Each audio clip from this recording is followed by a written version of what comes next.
forward, please. I press. Okay. Give me one moment, I'll tell you when to start interviewing.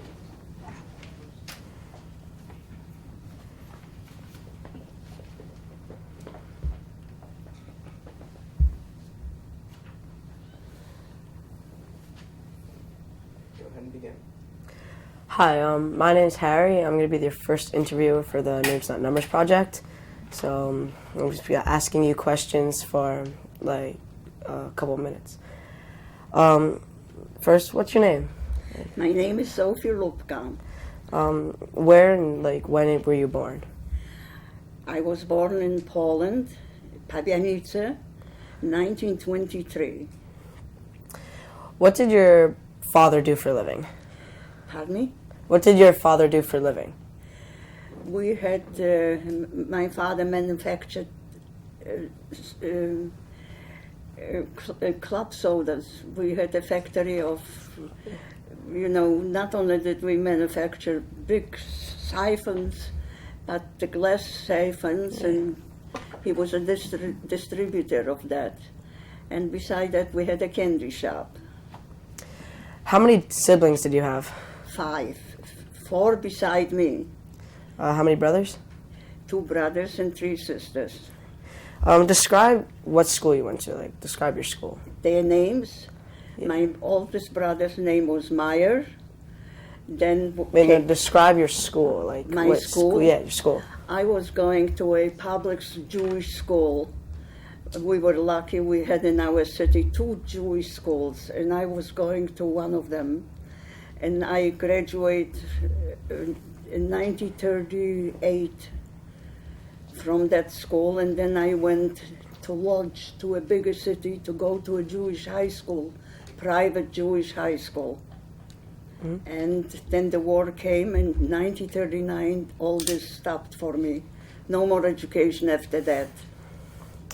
Describe your relationships with the non-Jews, like the relationship with the non-Jews. Like, how did you get along with them, or?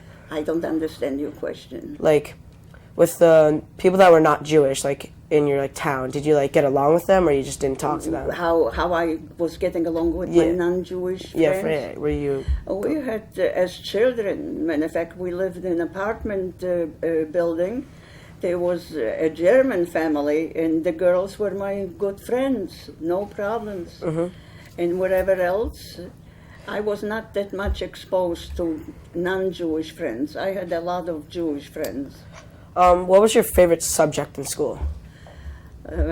History, geography, Polish, the Polish language. I loved the Polish language.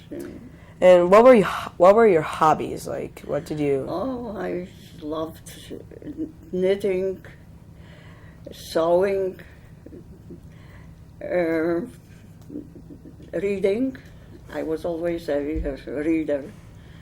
And that's all my time, free time allowed. And then I belonged to organizations, Zionist organizations. Mm-hmm. I was going to a religious Beis Yankov Jewish school for girls after my public school, and that took up all my time. Describe any anti-Semitism before the war, that we felt. That a Jew would not go out after 10 o'clock in my city by himself. Mm. We heard of a lot of cases where Jews were stabbed by Poles, and during the holidays there was always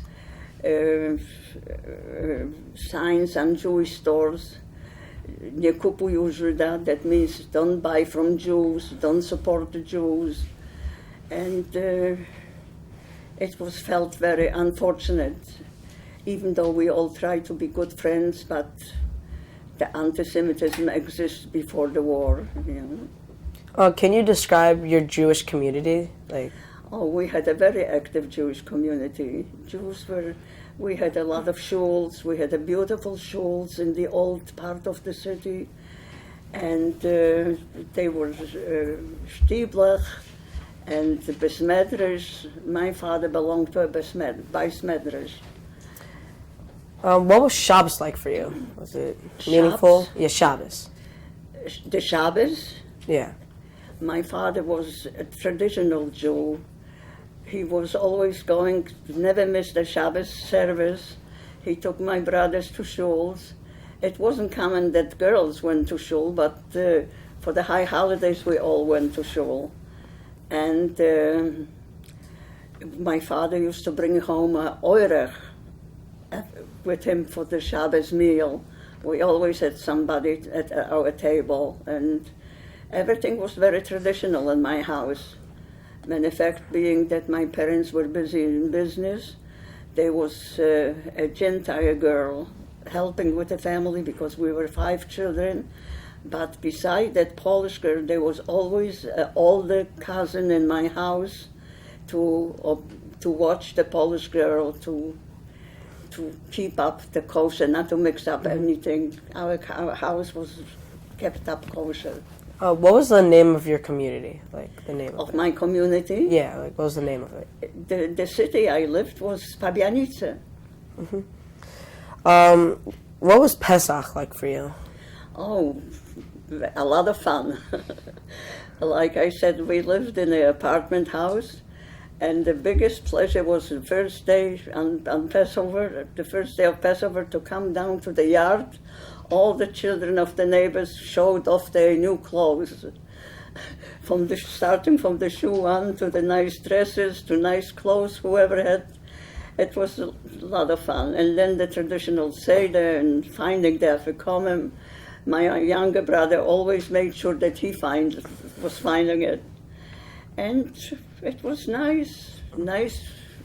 Like I said, my father kept it up, and my mother with the cooking, always delicious food. My mother used to make a lot of home things, starting at Hanukkah by saving the geese fat for Pesach, Yeah. and the delicious grievance and all that. We had a lot of fun. Because it's Hanukkah right now. Like describe what Hanukkah's Hanukkah like. was fun too. For us children, every holiday was fun. We played dreidels, we played, you had to guess in your hands how many things you had in your hands. And, if somebody guessed, he was a winner. Didn't guess, the other party was a winner. We had our own ways of games, and childhood was very happy for me. What were your favorite foods during Hanukkah? And latkes, of course. Like, did your mom have a specialty with cooking? My mother, with. I was not a big eater. I was a very fussy eater, so my mother always used to say that giving me a good piece of meat or a piece of nice carb was a sin, because I used to make a mess of it. Mm-hmm. I used to take it apart, not to find. I was always afraid to find a drop of fat on everything. So I was taking it apart and make a big mess of everything. What was Sukkot like for you? We had a balcony, so our neighbor and us, the 2 families, we shared the sukkah. And we tried to make a lot of nice things to decorate the sukkah. We took a lot of pride in making our sukkah, because we had competition. The yard was at other neighbors that had sukkah down in the yard. We tried to have the prettiest sukkah always. So all of us were very busy. Can you describe the Jewish community in Lodz, where you went to high school? Can you describe it? Where I was traveling to school every morning, and I was not that much familiar. That was a big city, and I was going from my tramway or train. I traveled by train or tramway, and tried to make my school, and back home. I had relatives that I visited after school, but that was not that very often, because I had to go home and do homework. Describe what happened when the Germans came. Describe what happened when the Germans came. Oh, that was a shock. We did not believe what's happening. It happened so fast that it was a shock to the community. We didn't have a chance even to start believing that the war is out, that there is war, and they were right there. We didn't live far from the German border, so to come to our city was like they were right there. And the trouble started right then, 1939, September 1st. That's what happened. Okay, we're gonna switch now. Wait, don't. Oh, you don't have a microphone on. Don't run. No, he does. He's taking it with him. Oh, okay. That's why I said don't move. All right, we got it. You can stop recording. Do you have anything in here that Okay, let's, Fred, shall I go? who's next, interviewer? Okay, Did you already do all these? I'll show you what to, Jake, you wanna do this? Should I go after? okay, so you're gonna start, why don't you move it a little bit? And don't take the microphone with you when you get up, okay? So, describe, you start with 14. Move your chair just a little left. That's right. That's it. Hello, my name is Jake. Wait until you start.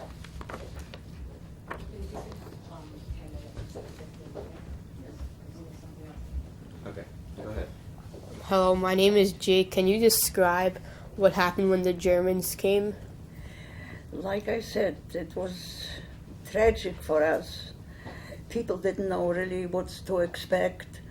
We heard that they did not bomb my city because we were so close to Germany, but we already heard that they bombed Warsaw, our main city, that they bringing a lot of problems with them.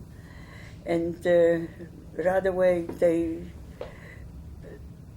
built the ghetto for us, and it didn't take too long that we had to leave our homes and go into a ghetto.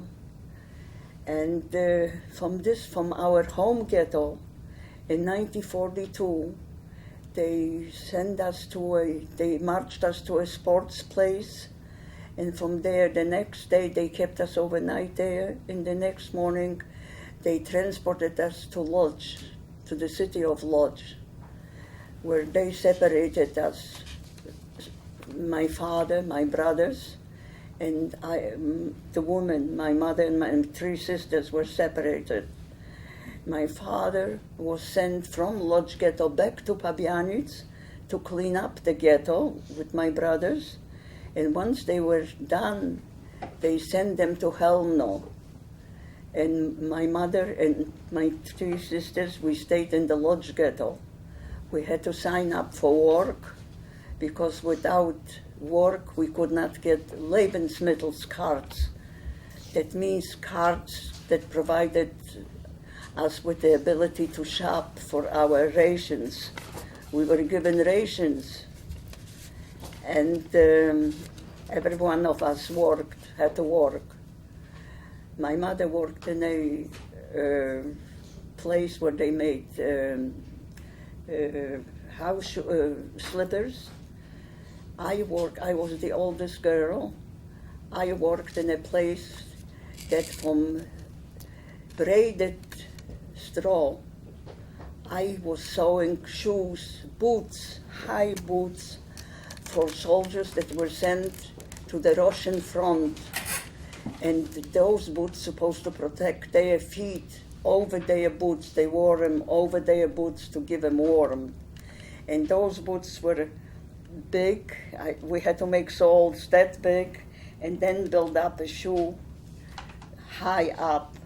So our needles were that big, and we saw that those braided straw with string. So it was accord work. The more you made, the more money you made. And being that I was the older sister, I tried to make enough money so we would not have to sell our rations, because in a lot of families, people didn't have enough money to get their rations, so they were selling part of their poor rations in order to be able to buy out. So I used to make 12 to 14, 15 shoes a day. I had a hand here that was all swollen from pulling that string. And That's what I did in the Lodz ghetto. But then one day, the president of the ghetto came to our resort, and out of the list he picked my name. This was already toward the end of the ghetto. And he picked my name and sent me to work in the Fleisch Central. That means that I worked in this meat center, and we had stores that the public used to come and get coupons, and on the coupons they were giving their ration of meat. And I worked in one of the stores I registered the cards. I was not a professional meat person, but my job was to register the cards, and that my card went to the butcher. We had a line of people working, and the butcher at the end, with the card stamps from hand to hand, he was given the amount to the customer. And then after that was already 1944, we were forced to leave our place, and we had to come to the place at the train station, and we had to leave. We were sent on a train to Auschwitz. But in the meantime, they separated us from my middle sister. They sent her to another camp. They blocked her living cards, and she couldn't see. And on top of that, they blocked all our cards, our Lebensmittels cards. And she couldn't see the way we all were hungry, starving. So she said, I'll survive. I'm a strong girl. And she went away, and the next thing they sent us away. And ever since, we didn't hear anything from my sister. And I was just sent with my younger sister and my mother to Auschwitz, August 8, 1944. So, Lubka, can we stop a second and go back a little bit? He would like to ask you some questions about the ghetto. Oh, can you describe what the Lodz ghetto was like? If you can imagine, hell on earth is not enough. People were sent from all over to ghetto. The ghetto was people from all over Europe, from France, from Austria, from Czechoslovakia, all were sent to Lodz ghetto. They were sent to other places, but a lot of them came to Lodz ghetto. And in Lodz ghetto, all around where I lived, the whole part of that Polish part was sent to ghetto too. So there was so many people in the ghetto that the houses were overpacked with people. They were maybe 20 people to one room, and the dirt, it's undescribable. The hygiene problems and everything terrible. And beside that, the hunger. A lot of European people from other countries were not used to hunger, and they were starving like flies. You used to go out in the street, and you could find corpses of people laying swollen from hunger, just laying down in the street. And a lot of people kept their corpses. Mind you, this is against Jewish religion, but they kept the corpses so they could collect, and not a couple days of ration for the departed person. It was tragic. I came to the ghetto with just clothes that I had on me, and the hunger, the cold, we had nothing. With the rations, we were starving. There was not enough bread, there was not enough of anything. Out of the coffee ersatz, we didn't have coffees like here, but from the grinds of coffee, we used to make pancakes with nothing in it, just mixed with water and put on a pan, just to have a substitute for bread. And at work, we were given soups, but with just a couple slices of potatoes. So sometimes we used to bring those home to give to my mother. My mother shouldn't feel the hunger. And out of the hunger myself, I was swollen. My legs were swollen. I had no shoes anymore. I wore wooden shoes. And matter of fact, some friends that tried to come and visit me, I used to say to my mother, tell them that I'm not home. I was embarrassed that people should see me the way I was. People knew me as a different girl in the ghetto, in the Lodz ghetto. I was different too. So I used to tell my mother to tell them I'm not home. I didn't want to see anybody. Okay, Jake, Can we're you- gonna stop right now. Okay. We're gonna switch. Take the mic off. We're taking a timeout. Okay, who's the next interviewer? Interviewer, right here. That's you? Okay. So, 15 minutes? Is that what you're move forward. No, not move towards me. Move the chair a little bit towards me. And now forward. Okay, you're good.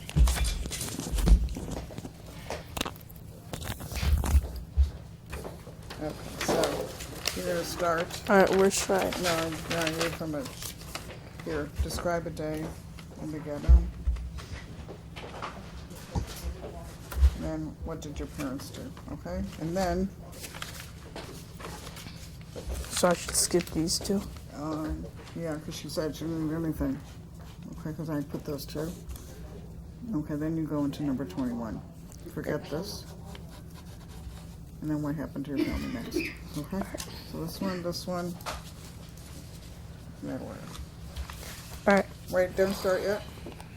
Are we ready?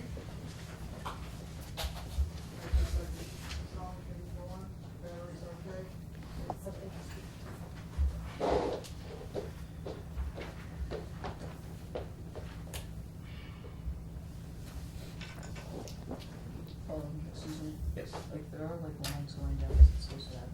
Yes, that's fine. Don't worry about that. Okay, go ahead and start recording. Go ahead. Introduce yourself. Continue. Hi, my name is Michael Pedwim, and so I would like to ask you, can you describe a day in the ghetto? Which ghetto? The Lodz ghetto? The Lodz ghetto? Yes.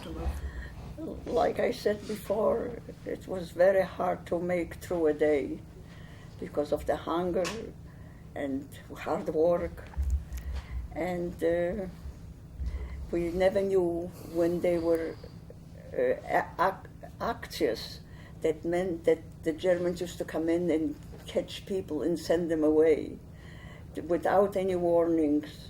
So it was, we never knew if, when we went to work, if we were going to come home and have a home.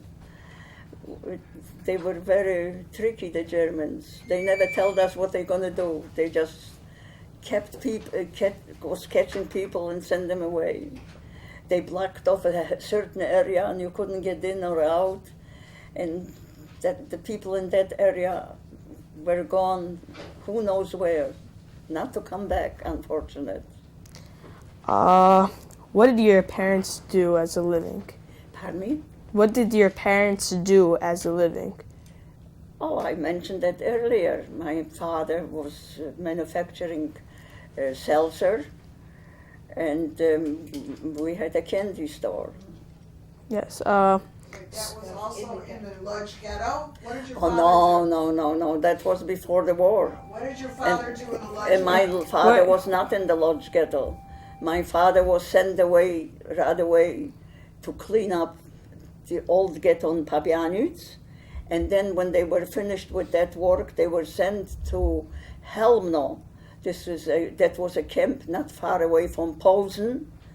And they didn't keep him in camp. They had not really a camp. They used to put him in buses with gas in it. They told them they take him on a trip. They gassed them while driving, and then they threw him out threw the bodies in the woods. That's how I lost my father, my two brothers. That's terrible. Did you have any friends or siblings in the ghetto?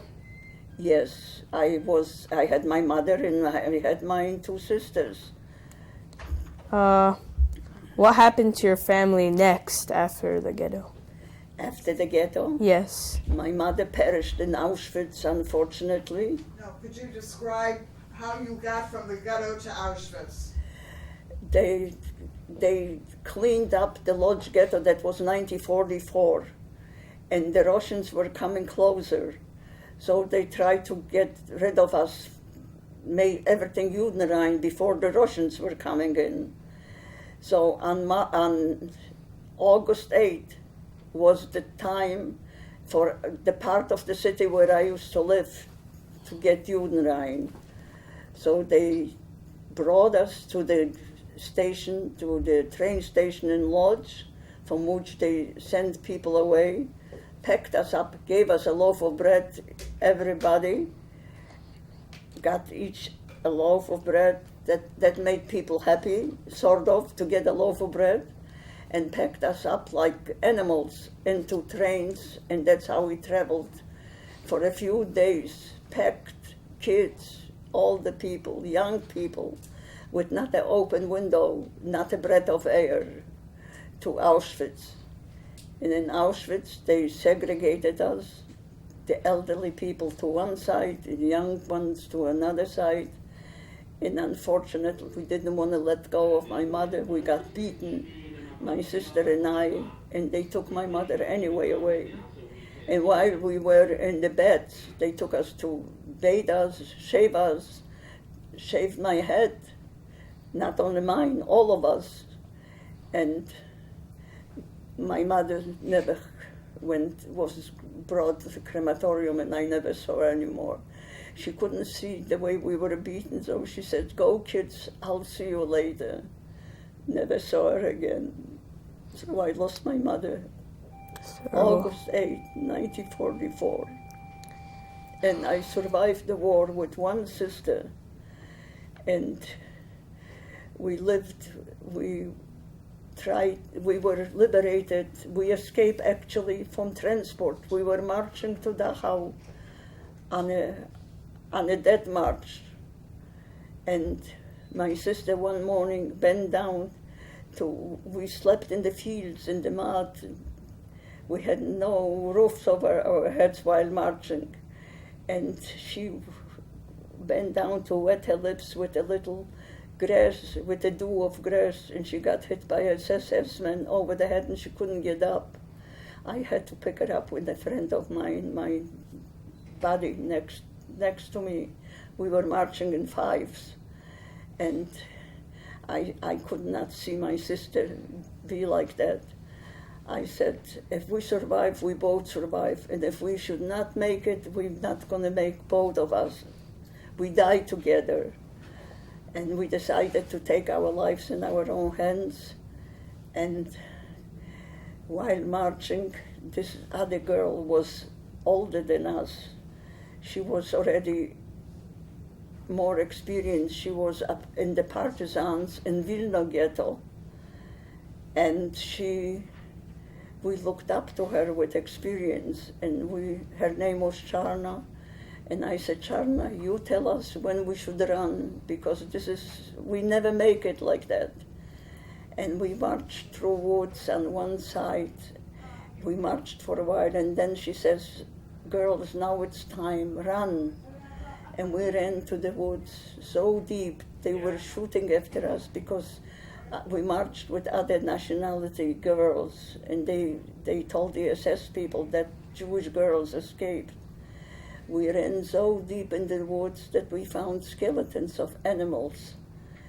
And we stayed there for a while till it got dark. We did not have striped clothes. We had regular clothing with painted KL on our backs and white stripes on the sides. So we turned our clothes inside out. We must have looked like scarecrows because the transport went one way and we went the other way till we came up in a village, and we knocked at one door, and the woman didn't open the door. She must have been scared of us. And we told her we Polish girls. We didn't want to admit we Jews. We were afraid we were in German territories. And we told her that our factory got burned out, which is true because we were going from Dresden. We were in Dresden during the big bombings the first big bombings of the Allies. that reduced the town to nothing. And by a miracle, our factory was burning. In the last minute, they took us out to a sports field, and that's how we survived. But after that, they had nothing to do with us in the factory. We were not professional people. They only kept engineers. And they sent us on a march to get rid of us. And that's how we escaped. And that woman didn't open the door.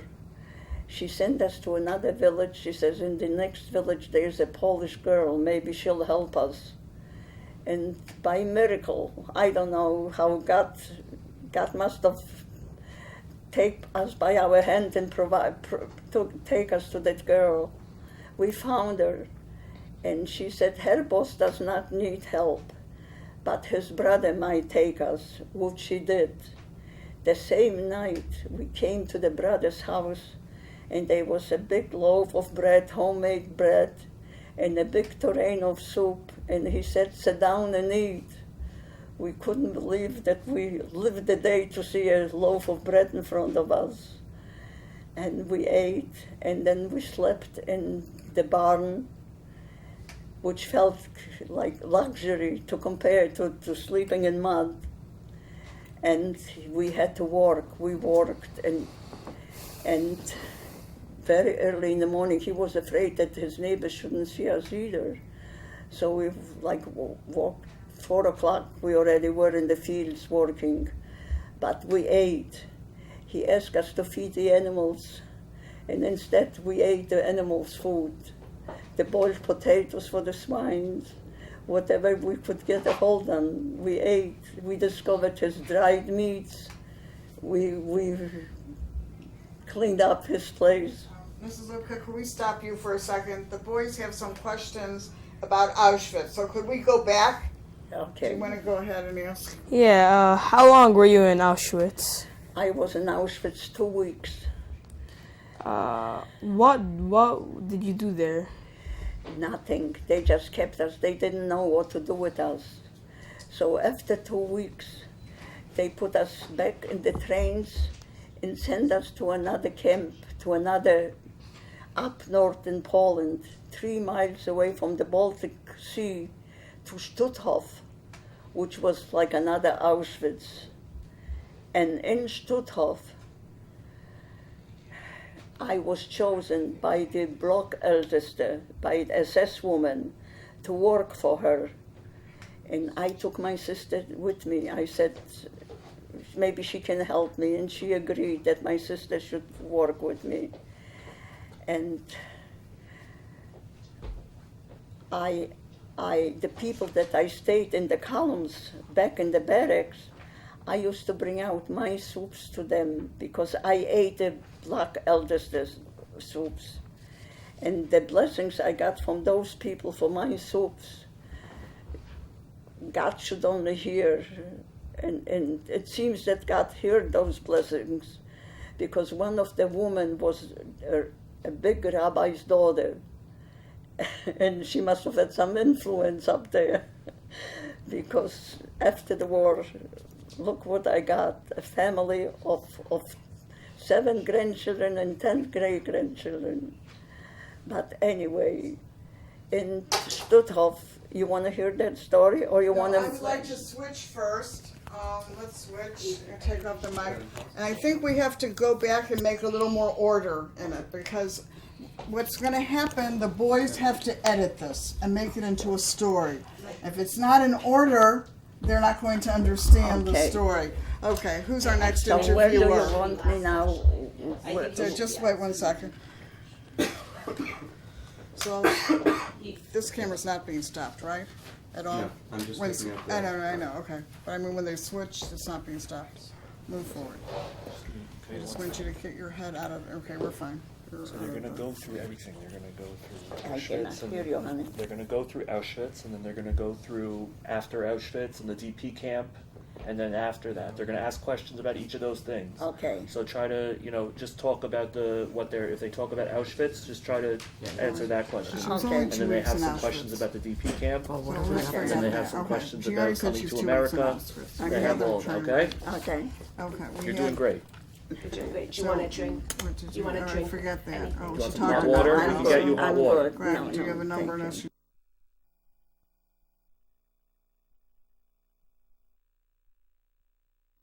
2 weeks in Auschwitz. So we really don't have that much. I would say maybe describe a day in Auschwitz, this question. That's it. And then what happened next? This is your, we should have another. Okay. Where did you go next? Okay? Okay. For, and then, Any of these? forget these, no, forget that. I just Okay. wrote one before. So if you could just answer This is the together. question, Okay. So what That'd be happened next, great. and where did you go ask? Okay. Because Okay. it's redundant. Keep an eye on the. Just ask. Because she's talked about the death march, but it's all out of order, and so. Okay. Yeah, if you. So he's just going to take you The back. march is the end, toward the Right, end. right, yes. right, so we want to put it in order so they'll be able to make it into a movie. Okay. Channel So you're gonna start with describe a day in Auschwitz. You can ask her, what did you can eat? ask how she was feeling when Channel she 2 escaped that is death like march, from the because she mentioned interviewers, that. right? But So when he's talking, you're gonna be able to monitor. What did you eat? And then go, the what sound happened is next? Channel 2 when he's- Okay, where did you go next? yeah, cross that We'll one. take that one, Yeah. just where did you go next, okay? Okay. And then we're And gonna don't- families, and then You want the describe. description again? Okay? We're good? Okay. So you're gonna start, my name is, and then describe a day in Auschwitz. My name is Andy Schnipper. Wait, Okay. no, not yet.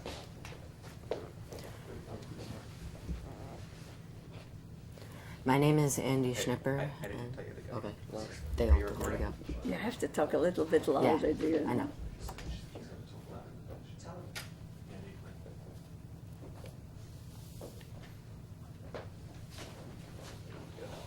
Okay. Hi, my name is Andy Schnipper, and can you describe a day in Auschwitz? Yes. We had to get up 4 o'clock in the morning and get to the sail appeal. We had to go outdoors, cold or not, however the weather was, and a little bit of clothing we had. It was very cold because this was like a city down where the nights were cold, and we had to wait for an officer, German officer, to come and count us. That's why they call it sail appeal. We had to stay in fives in order, we were not allowed to breathe even, like soldiers, until that officer came and counted us. Then we were given coffee and a slice of bread for the day. And we didn't do much in Auschwitz because we were not assigned to work. Matter of fact, they didn't give us numbers because we came in late. And at that point, every transport went to the oven. But when we came in, they asked the young ones to keep on site for whatever orders will come in. They needed people to work in factories. But it seems like my transport, we only stayed in Auschwitz 2 weeks, but the days were horrible. The hunger, the dirt, the outside, the outdoor facilities. I mean, there was latrine, open latrine, that everybody had access to it. No showers, cold showers. If they were showers, cold showers. It was terrible. And the matter of fact, one day my sister was a little bit shorter than me. She, on a sail fell, she stayed behind me, and not to look pale, because they picked people to the oven from the sail appel. Whoever didn't look good or something, a little pale or sick looking, that person had no life anymore. That was it. They marched them to the ovens. So in order not to be left out, she stood up on her tiptoes.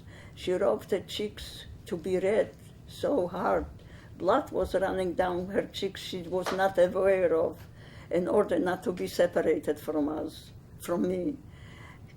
And thank God we made it that way. The sleeping condition was again the same thing. We had to sleep on our shoes because otherwise they were stolen. People were stealing from one another. The people slept on tried to save a little bread for later, they were not sure if they're going to have it later because it was horrible what was going on. And not only that, but we had Jewish girls that knew German, that spoke German, mostly Hungarian girls that were older than us. And they were going around with whips. They were like, instead of beside German SS people watching us, we had those girls watching us. They were going with whips, hitting right and left, and they tried to make themselves look in front in the eyes of the Germans. The more they beat the Jewish girls, the other girls, the more they were praised and that they were good workers. So we were beaten, hungry, swollen. Not a good picture of us. Whoever, the clothes they were giving us, they made us look like clowns. A tall girl used to get a short dress. A little girl used to get a dress that she tipped over it, and we had no choice. After taking away our own clothes, they gave us whatever they wanted to give us. That's it, we had no choice. So we looked like clowns with shaved heads. It was horrible, depressing. A lot of people didn't want to live, but being that I had a sister to live for and vice versa, we kept going. So we made through Auschwitz, and we were sent to Stutthof, which was another Auschwitz. Again, we had to stay on Seelepel and being counted and hungry, the same conditions. It's just that I was lucky that I was chosen by the SS woman to work for her, that we were eating her food because she was getting better food yet. And my food I used to bring out to the people that I used to sit in the 5 column, and I got their blessings because I was bringing life to them, giving them my soups, mine and my sisters. And in Auschwitz, I kept working for the Black Älteste, and one day somebody came from the Arbeits department, from the labor department, looking for 3 girls because they were keeping in Stutthof the men in charge of the Lodz ghetto picked engineers in Lodz ghetto. He got all the engineers with their families. He brought them to Stutthof because he was building a factory, airplane factory in Dresden for himself. And he kept all the engineers till the factory would be ready. In the meantime, 3 women died in Stutthof from that transport. And by the Germans, the numbers had to be exact. So when that person from the Arbeits department came to look for 3 people, my sister said, "Sophie, let's put our names down." I said, but her name was Miriam. I said, "Miriam, we had soups here, we have food, we're not starving." She says, "But maybe by leaving here, we'll find somebody from the family." We couldn't believe that there was nobody left anymore. And I listened to her. And not only did I put our 2 names, but in the column of my 5th was another girl from my hometown, a school friend, that I put her name too on the list. And the 3 of us were included in the transport of the Lodz engineers. And we left one day to go to Dresden. And the Russians were coming close. And we found out later that a couple days after we left, the Germans told everybody that they're going to ship him to Sweden. So they put him on the boats and they drowned him. There was nobody left alive. And in fact, after I came to the States, and one time there was a get-together in Washington of survivors, and they put the survivors by camps. They set them up by each table had another camp. On the Stutthof camp, there was just me and my sister. There was no survivors, other survivors. So we were lucky to get out of Stutthof alive with the transport of the engineers. And in Stutthof and Dresden. Bubby, let him ask the next question, okay? Okay.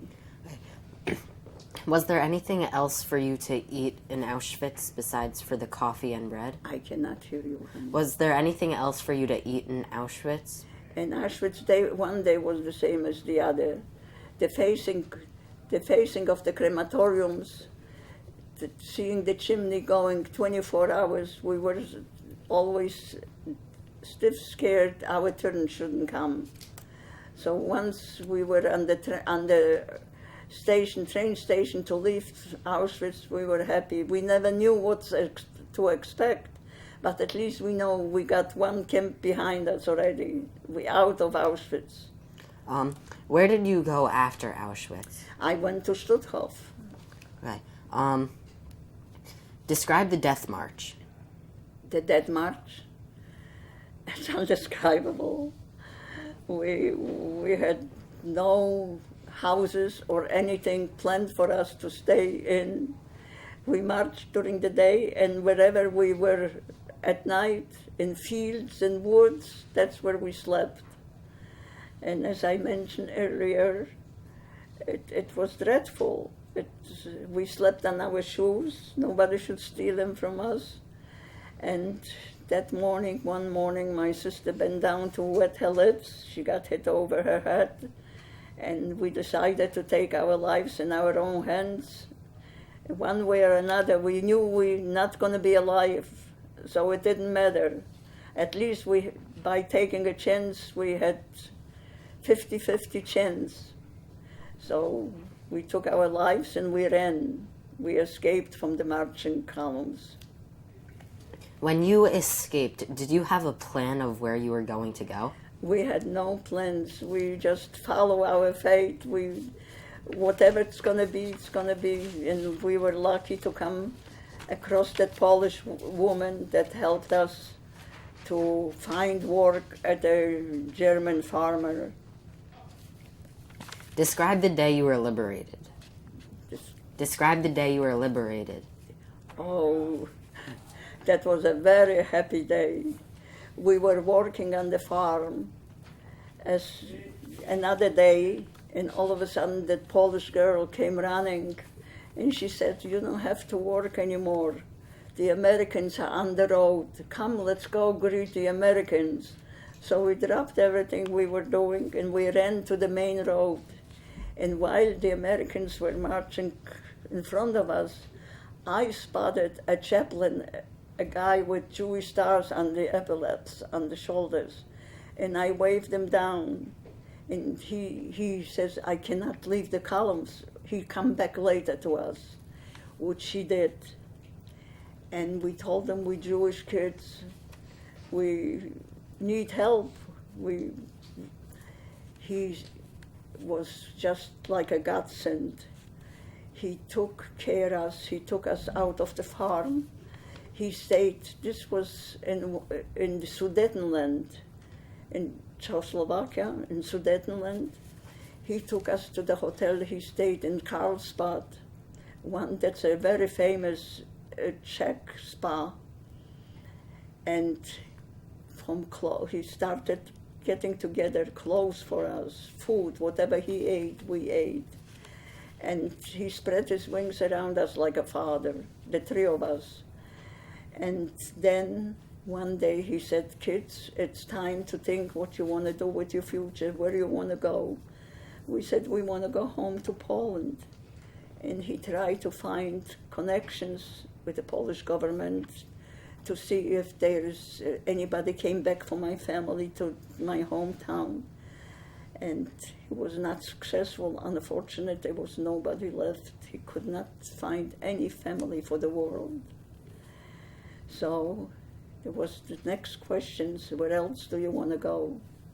We said, we want to go to Israel. So from that place, he connected us with the Haganah, and illegally, he sent us to Pilsen. That was the point where the Haganah from Pilsen sent us further to other points to go closer to Israel. And in Pilsen, it was like a camp that people used to come from all over the Russian side, from all over Germany. And one morning, somebody comes into my camp, to my block where I stayed with my sister and my friend, looking for kids from Lodz. And it was my husband-to-be at that time, and his friends, and his friend asking for his, maybe being that I was in Lodz with people from Lodz together, that I know of his family, because that's how people try to find one another. And I told them, unfortunate, even though they were in the same place, but I didn't know anything about them. And we kept company because we had no relatives anymore. So any friend, any Jew was relative. And they wanted to go to Israel too. They came from Prague. They were liberated by the Russians. And when it came time for me to go to Austria, from Czechoslovakia to the next step to Austria, on the way to Israel, my friend, my husband-to-be, came over and he said that God does not ask people to go from one war to another because Israel was at war.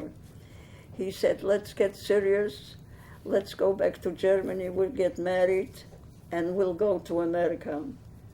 So that's what we did. We went back to Germany, and we went to Vierenwald, to a DP camp in Germany, in South Germany, near Munich. And we got married, and we moved to Stuttgart. My husband had enough camps. He says that's enough for him. And we moved to Stuttgart, and I stayed in Stuttgart. Being Polish, both of us, we had to wait 4 years for the Polish quota in order to get to America.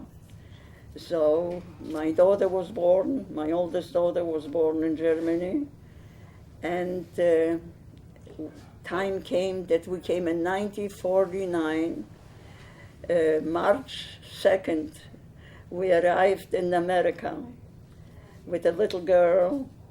My sister stayed on because my brother-in-law had an uncle in Israel, definitely wanted to go to Israel, but they still followed us to America. My sister could not be away from me, so.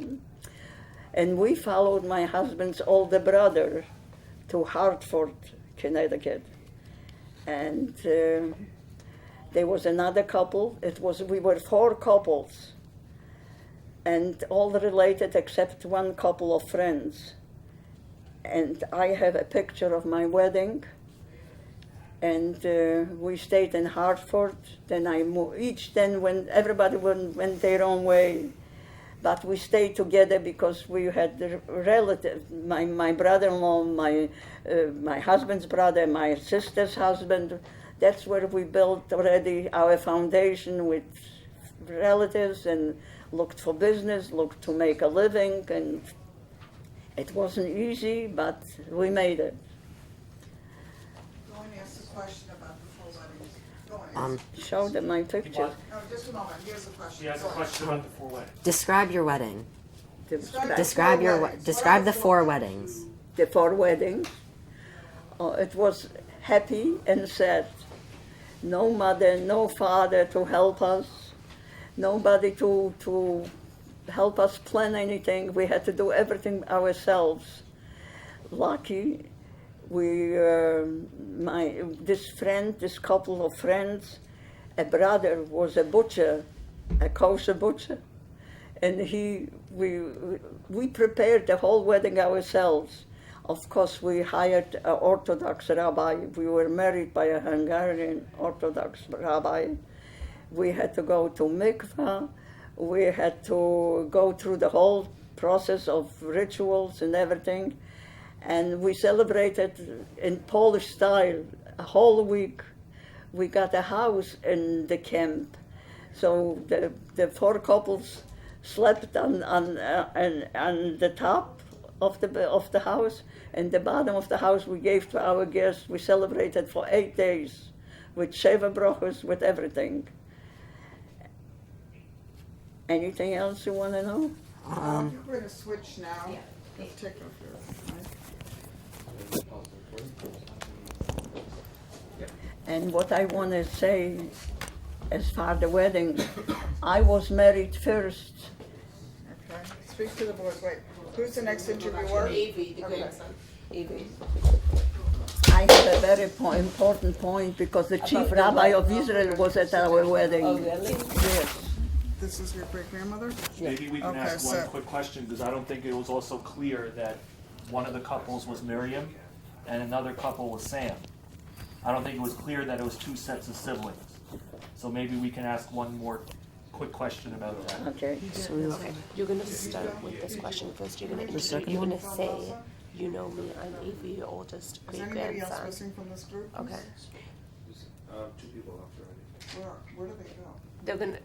I Having think like a big basketball game with like the eighth grade, our grade versus the rabbi, and they scheduled this during that. Okay. So all of us Avery's will gonna. You want him to introduce himself as Yes, I'm the I'd like great you to grandson. introduce yourself, you know, Oldest say, you know, great-grandson. however you call your great-grandmother. Mention something My- about it what- for the, So I should say, Say hi, Bubby. You call her Bubby. So Whatever hi, you- Bubby. thank It's- you for being with me in my project or something like that. And then you're gonna start with this. Your first. What's the message to my generation? You're gonna start with Maybe these, you you'll do should- these questions. Should say my generation. No, I no, said- no, no, no, okay. that's fine. You'll ask these 6 questions and then we'll see how it goes.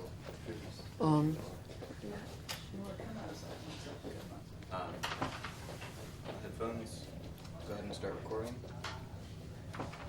Start recording. And I'll tell you when to start. Just give me 1 second.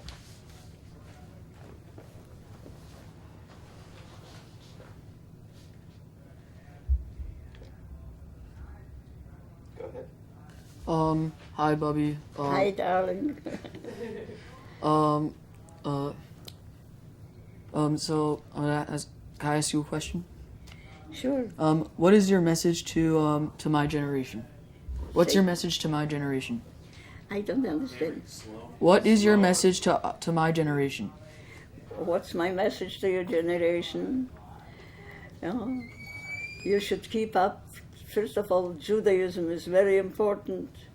We cannot let our enemies win and have the anti-Semitism exist. We have to fight and be thankful for our Israel, because maybe if we would have Israel before, the 6 million Jews would not die either. So it's important to support Israel with all our might and believe in Israel and fight for Israel and educate young people that being a Jew is a pride, that we paid a very hard price of what we have today, that everything stands unfortunate on the sacrifice, because all the Jews went Kiddush Hashem in the name of God, and those innocent people, their innocent blood should bring the nachas of you young people of going on and believing and creating Judaism to be magnificent for the world, an example for the world. What can we do to fight Holocaust denial? I cannot understand. What can we do to fight Holocaust denial? The same thing, believing and doing good things and be kind to one another and educating the world. That's why I want to be part of helping you kids. So you should understand and to be examples for others that the Holocaust should never happen again. When did you begin telling your story? I never told my story. Here and there, maybe the family, I mentioned facts, when the situations came about that I mentioned certain incidents, but I never could speak about it. It's very painful for me. I still didn't give you details about separating from my father and brothers, how hard it was to be without them during the war. And the moment of my mother going to the oven, it's tragic. I cannot really, I could never bring it out of me. So it's the first time that I speak to you kids. Why did you decide to tell us your story? Why did I tell you that? Because seeing your enthusiasm, wanting to know, encourages me to tell you. Do you have any photos to show us? Any pictures? Yes. First of all, I'll show you my family from before the war. I had an uncle in Yonkers that gave me a small picture that my mother sent him to show him his new family. My mother was the youngest sister in her family. So this is my mother, this is my father, this is me. My grandmother made me a national Polish costume, so I am in the Polish costume. Yeah, let's show it. Hold it this way. And this is my oldest brother, and my twins, my younger sister that survived with me, and my youngest brother, Abraham. His name was Abraham, which never made it. None of the brothers made it. And this sister never made it, Liba. Her name was Liba. Your grandmother's name. Lily? And then I have a picture of my wedding that was done in a DP camp. Let's see the picture. We have, hold on. Let's see all the pictures and then ask the question. And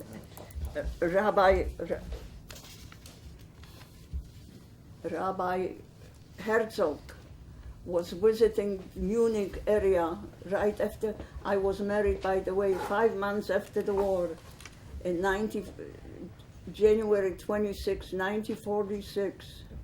And Rav Herzog was visiting the area at that time, and he heard about the 4 wedding, which was a big event of 4 couples of survivors to get married. And he wanted to come and visit us, and he came late though, and he managed to marry the youngest couple. My sister and my brother-in-law were the youngest couple. And he promised us as wedding gifts to give us the first certificates to free Israel. We never got them. But it was great to have them. It was a privilege. Do you want to say something about that picture? You have one more picture.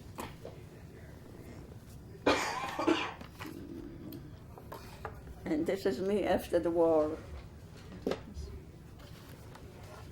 How do you have all these pictures?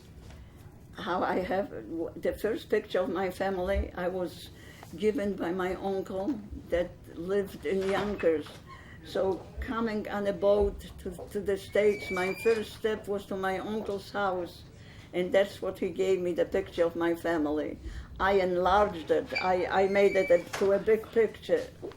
It was just a postcard. And it's very dear to me because on the back is my mother's handwriting in Yiddish. She is telling him about her new family. If you could speak, do you have any other stories to tell us? Any stories? Yeah. Do you have any other stories? Maybe, do you want to tell the story about your hand? About, Story yes, about yes. your hand. Maybe you want to tell that. I was working in Dresden. I was lucky to work in the kitchen with my sister, and but we were hard. We had to scrub and peel vegetables and everything, and I got an infection in my thumb here, and it was so bad. The infection spread all over my arm. I had green things on my arm, and with us in the same camp, we had a Jewish doctor, which was a Hefling like us, a prisoner like all of us. When he saw my arm, he says, something has to be done, otherwise I'll lose my whole arm.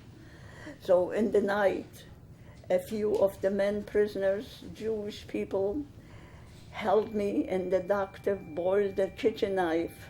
They held me. I shouldn't scream because, God forbid, if the SS people would hear me, they would send me who knows where.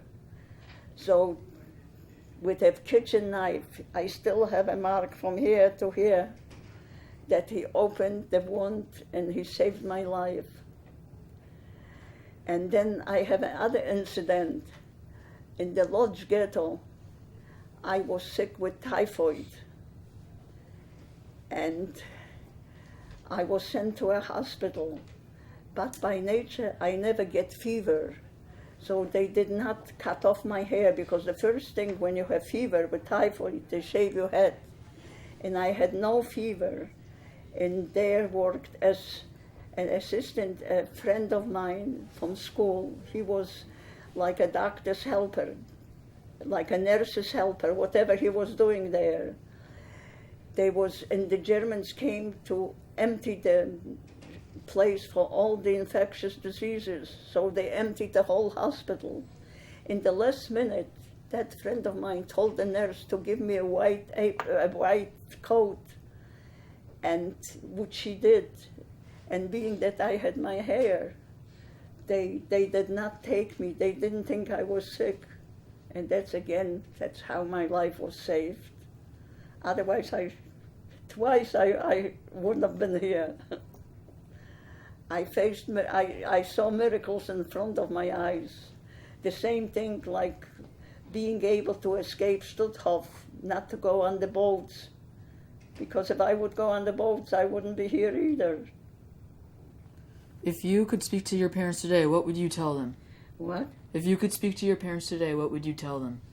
I would speak to who? Your parents. If I would speak to my parents, Yeah, what would you tell them? what I would tell them, how much I miss them. Because at happy occasions you miss your family, bad occasions you miss your family. My family has missed every minute of my life. I miss them till today. How do you feel about Germans in Germany today? Pardon me? How do you feel about Germans in Germany today? What I think about them, no matter what they're doing, will never make them look good in the front of my eyes. Because a country that always was thinking of themselves as higher, intellectual and everything, could become beast. I witnessed how they threw children from roofs on stones, and how their head splits and all that. When I could see that, it was the end of the world for me. I lost faith in humanity. In matter of fact, I don't want to admit, but as long as my husband was alive, I'm still a member in a synagogue, in an Orthodox synagogue. But as long as my husband was alive, we were active members in everything. But since I lost my husband 32 years ago, I cannot go to shul except the high holidays. I have to admit, God knows that I still am a member. I didn't cut my membership, but that's how far I can go with all that I lived through. How did the Holocaust influence your faith? Could you say it strengthened or weakened it? I cannot hear that. How did you cope emotionally with the Holocaust experiences? How I coped? What kept you going day to day? I still don't know what you're asking me.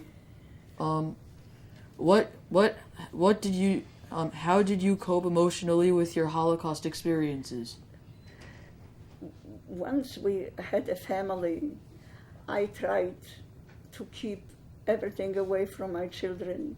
We tried to start a new life and not show too much our sufferings, not to influence my children. We wanted to bring up normal people that had faith in humanity, so we didn't want to influence them too much.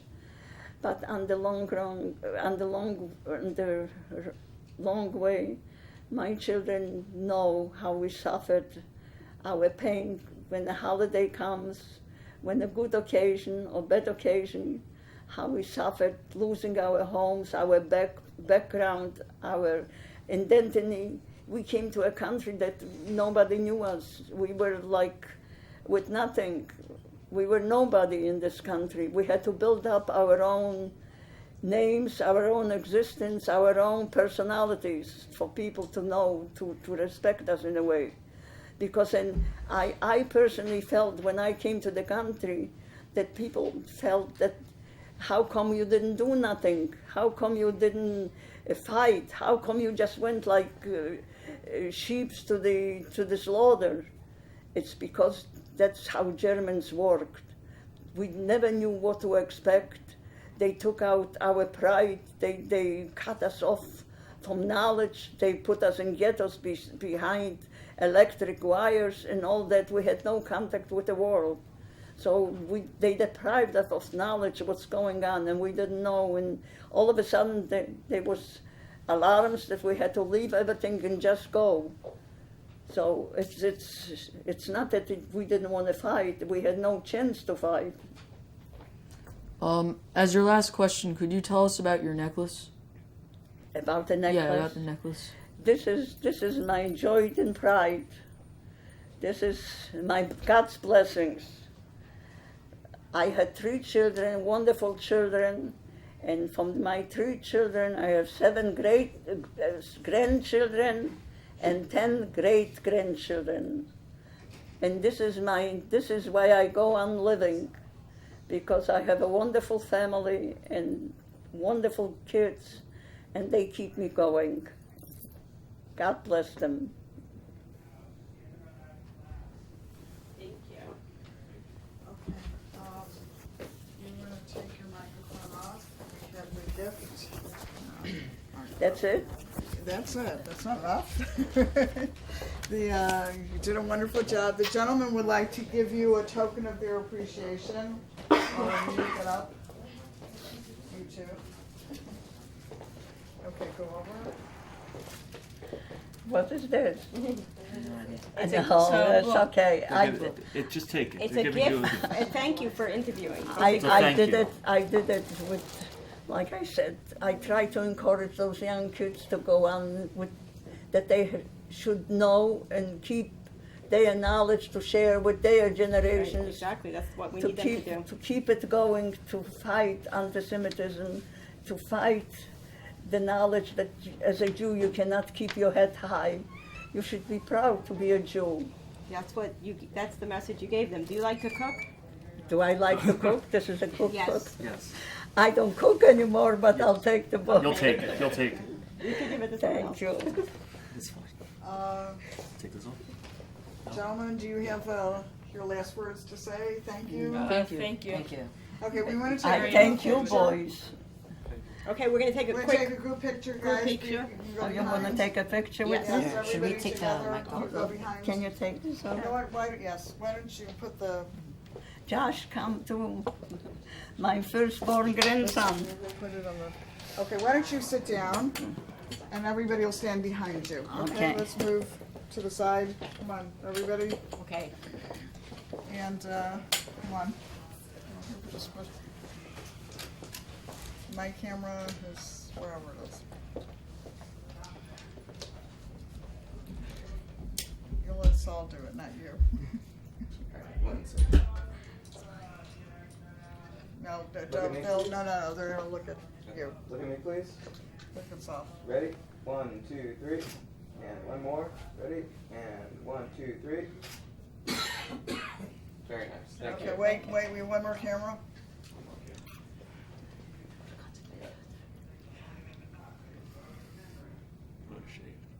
Ready? And 1, 2, 3. One more.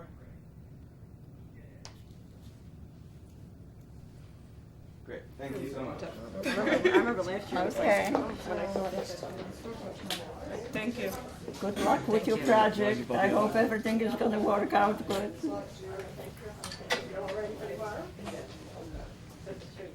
You take one. You take one. Just the two of them, or no? Oh, you want me to? Yeah, sure. What?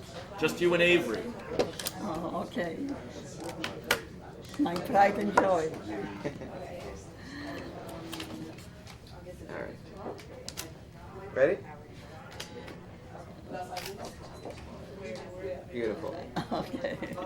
Such a handsome grandson. You want to take a picture of that? Yeah, I'm gonna photograph You're taking a picture of it before you take it away. You want me to hold it?